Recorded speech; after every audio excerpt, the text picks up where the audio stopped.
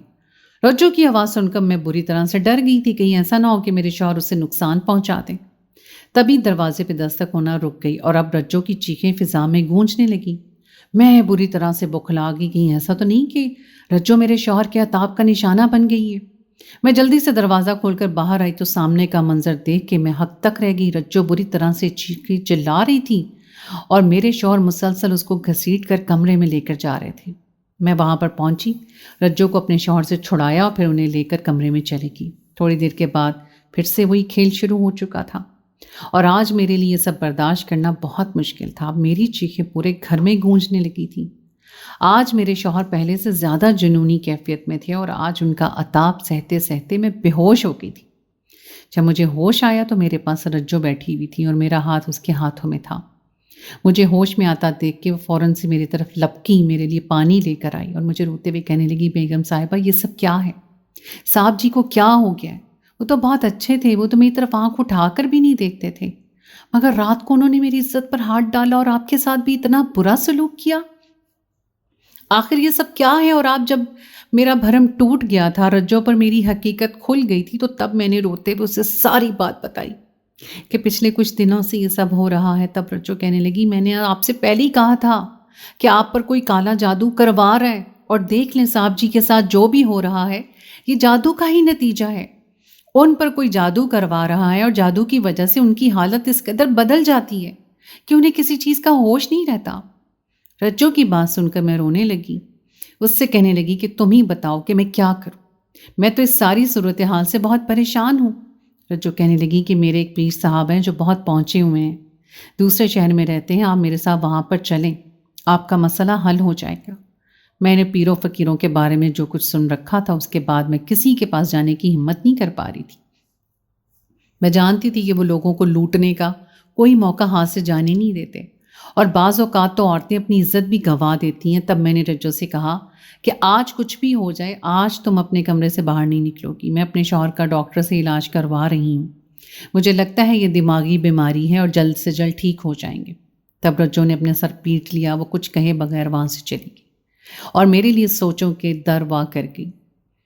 میں بھی یہ سوچنے میں مجبور ہو گئی تھی کہ کیا یہ ذہنی بیماری ہے یا جادو کی کارستانی ہے۔ آج رات کو رجو میرے کہنے کے مطابق اپنے کمرے کا دروازہ بند کر کے بیٹھ گئی تھی اور میں بھی دوسرے کمرے میں آ گئی تھی۔ آج جب میرے شوہر گھر واپس آئے تو وہ بہت ہی زیادہ شرمندہ تھے۔ وہ تو رجو کے سامنے سر اٹھانے کے قابل نہیں رہے تھے اور میں ان سے بہت ناراض تھی، ان سے خفا تھی۔ کھانا دے کر میں فوراً سے دوسرے کمرے میں چلی گئی اور آج بھی وہی ہوا تھا۔ آدھی رات کو میرے شوہر نے کمرے کا دروازہ بری طرح سے پیٹنا شروع کر دیا تھا۔ جو وقت بیتا جا رہا تھا ان کے جنون میں شدت آتی جا رہی تھی۔ کبھی وہ میرے کمرے کا دروازہ پیٹ رہے تھے، کبھی رجو کے کمرے کا۔ رجو بھی اپنے کمرے میں ڈر کے کونے کے ساتھ لگی کھڑی تھی اور میرا تو وہ حال تھا کہ کاٹو تو بدن میں لہو نہیں۔ میرا بھی خوف سے برا حال ہو رہا تھا۔ پھر آہستہ آہستہ میرے شوہر کی آواز مدھم ہوتی چلی گئی، وہ بالکل خاموش ہو گئے تھے۔ اس کے بعد میری بھی آنکھ لگ گئی۔ اگلے دن جب میں اٹھی تو میرے دروازے پر زور زور سے دستک ہو رہی تھی۔ رجو کی آواز گونج رہی تھی اور بیگم صاحبہ یہ میں ہوں۔ جب میں نے دروازہ کھول کر باہر آئی تو رجو نے مجھے زین کی طرف اشارہ کیا۔ زین زمین پر بے سد پڑے تھے، ان کے منہ میں پانی کے چھینٹے مارے، تب جا کر وہ ہوش میں آئے۔ پھر ہڑبڑا کر وہ میری اور رجو کی طرف دیکھنے لگے اور پھر جھکے سر کے ساتھ وہ اٹھ کر اپنے کمرے میں چلے گئے۔ ان کی حالت دیکھ کے میں پھوٹ پھوٹ کر رو پڑی تھی۔ اپنے شوہر کی اس تکلیف دہ حالت میں دیکھنا میرے لیے آسان نہیں تھا۔ زین سے میں نے بے پناہ محبت کی تھی، میں بے پناہ چاہتی تھی اس کو، اور اس سے زیادہ میں ان کی عزت بھی کرتی تھی، کیونکہ وہ میرے شوہر ہونے کے ساتھ ساتھ میرے استاد بھی تھے۔ کتنے سال تک میں نے ان کے پاس پڑھا تھا، بلکہ میں تو ان کی محنت کی بنا پر اچھے نمبروں سے اپنی کلاس میں کامیاب ہوتی رہی تھی۔ زین ہمارے گھر کے ساتھ والے گھر میں رہتے تھے، وہ وہاں پر کرایہ دار کی حیثیت سے رہ رہے تھے۔ وہ دنیا میں اکیلے تھے، ان کا کوئی بھی نہیں تھا، اور رشتے کے چچا چچی نے انہیں پالا پوسا تھا، مگر پھر انہیں یہ کہہ کر گھر سے نکال دیا تھا کہ ہمارے گھر میں جوان بیٹیاں ہیں، اب ہم تمہیں گھر میں نہیں رکھ سکتے۔ اس کے بعد میرے شوہر محنت مزدوری کرتے رہے، ان کے ساتھ ساتھ انہوں نے اپنی پڑھائی کا سلسلہ بھی مکمل کیا تھا، اور اب وہ MBA کرنے کے بعد ایک بینک میں جاب کر رہے تھے۔ وہ بچوں کو ٹیوشن پڑھاتے تھے، وہ مجھ سے عمر میں تقریباً 10 سال بڑے تھے۔ بچپن سے ہی میں انہیں دیکھتی آ رہی تھی کہ ان کے محلے میں بہت عزت تھی، سب لوگ ہی انہیں پسند کرتے تھے، ان کی عادتوں اور شرافت کو سراہتے تھے۔ مجھ سے پہلے باجی بھی انہی کے پاس ٹیوشن پڑھتی تھیں، اور پھر میں نے بھی باجی کے ساتھ زین کے پاس ٹیوشن پڑھنے کے لیے جانا شروع کر دیا تھا۔ اس وقت میں میٹرک میں تھی اور باجی BA کر رہی تھی۔ باجی کو اکثر لیٹ چھٹی ہوتی تھی، جبکہ میں 1-2 گھنٹے میں پڑھ کر گھر واپس آ جاتی تھی۔ کئی بار میں نے باجی کو امی سے ڈانٹ کھاتے ہوئے دیکھا کہ تم بھی جلدی گھر آ جائے کرو، محلے والے ادھر ادھر کے لوگ باتیں بناتے ہیں کہ جوان جہاں لڑکی کا اکیلے وہاں پر اتنی دیر رہنا ٹھیک نہیں ہے۔ تب باجی امی کو یہ کہہ کے خاموش کروا دیتی کہ ان کے بارے میں کون غلط بات کہہ سکتا ہے، سب لوگ ان کی اتنی تعریف کرتے ہیں، اور یوں بھی وہ استاد ہیں، اور استاد کے بارے میں غلط انداز میں نہیں سوچنا چاہیے۔ تب امی خاموش ہو جاتی تھی، اور پھر باجی نے BSc کی آگے پڑھائی کا سلسلہ وہیں پر منقطع کر دیا۔ ابو کے لاکھ کہنے پر بھی انہوں نے آگے پڑھنے سے انکار کر دیا۔ امی ان کے لیے رشتے دیکھ رہی تھیں اور ان کی شادی کرنا چاہتی تھی، مگر باجی ہر آنے والے رشتے کو انکار کر دیتی تھی۔ نہ جانے وہ شادی کرنے کے اتنے خلاف کیوں تھی۔ دن بدن وہ اپنے ہی خول میں بند ہوتی گئیں، اور سارا دن وہ اپنے کمرے میں بند رہتی تھی۔ نہ جانے کیا کرتی رہتی تھی۔ امی ان کی وجہ سے بہت پریشان تھی، مگر ابو نے کہہ دیا کہ جب تک وہ خود شادی کے لیے نہیں مانتی، کسی کو اس کے ساتھ زبردستی کرنے کی ضرورت نہیں ہے۔ یہ سمجھے گی کہ ہم پر بوجھ ہے اور ہم اس سے جان چھڑوانے کی کوشش کر رہے ہیں۔ امی یہ سن کر جھنجھلا جاتی ہیں، ان سے کہتی ہیں کہ میں اس کی ماں ہوں، میں نے کیوں بھلا اس سے تنگ پڑنا ہے؟ ہم چاہتے ہیں کہ وہ اپنے گھر بار کی ہو جائے، اور اس میں کیا برائی ہے؟ اتنے دنوں میں جب میں میٹرک کا رزلٹ آیا تو میں نے شاندار نمبروں سے میٹرک پاس کیا تھا۔ اس کے بعد FSC میں نے زین کے کہنے پہ سبجیکٹ رکھے تھے، اور ان کے پاس یہ ٹیوشن پڑھتی تھی، اور اس وقت میں BSc میں تھی جب میرے دل کی دنیا بدلنے لگی تھی۔ میں نے زین کے علاوہ اتنا ہینڈسم مرد کبھی نہیں دیکھا تھا۔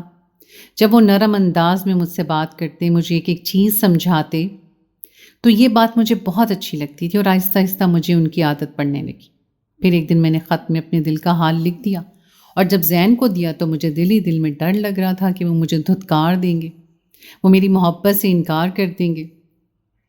مگر میری خوشی کی انتہا نہیں رہی جب وہ مجھے کہنے لگے کہ ہم دونوں میں عمروں کا بہت فرق ہے، مگر اس کے باوجود نہ جانے کیسے میرا دل تمہارا اسیر ہو گیا تھا۔ جب تم میٹرک میں تھی اور پہلی بار میرے پاس آئی تھی، تبھی سے میں تمہیں پسند کرنے لگا تھا، تمہیں چاہنے لگا تھا، مگر میں نے اپنے جذبات کا اظہار کرنے سے ڈرتا تھا کہ کہیں تم خفا نہ ہو جاؤ، کہیں تم یہاں پر آنا نہ چھوڑ دو، اور اس طرح سے میں تمہیں دیکھنے سے بھی محروم رہ جاتا، اور میں ایسا نہیں چاہتا تھا۔